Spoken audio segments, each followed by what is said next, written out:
celebrating 20 years of self-advocacy.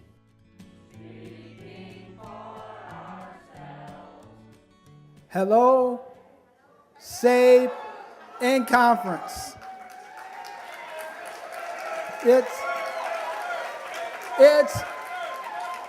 happy birthday to SABE and the ADA.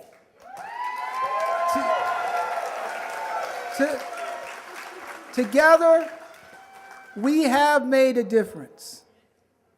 I just got word not too long ago that the House of Representatives has passed Rosa's Law, and it's going to President Obama to be signed.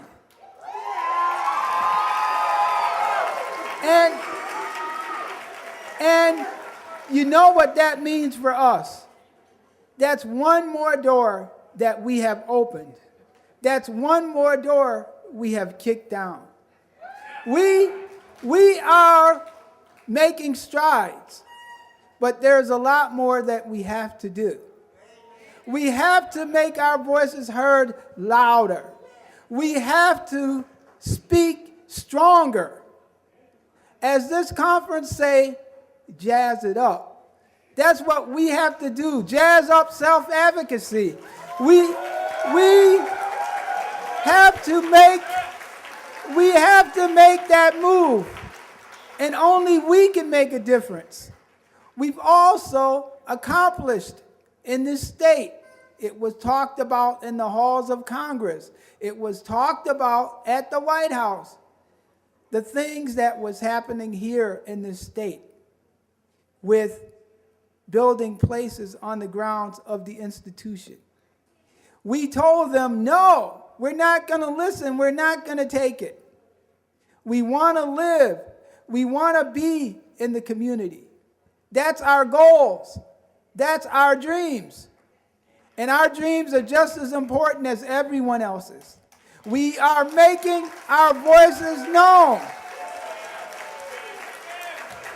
And this conference will show everyone in the world that self-advocates, our allies, people that work with us, we can, we will, and we have made a difference.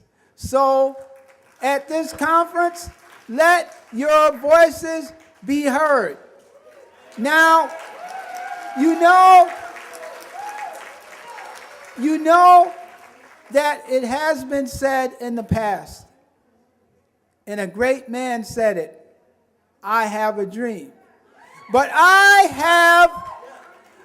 have a vision that self-advocacy will be able in the future to have funding, to have jobs, to have housing, to have transportation, to make us an important citizen in this country, and we can do it together. Thank you.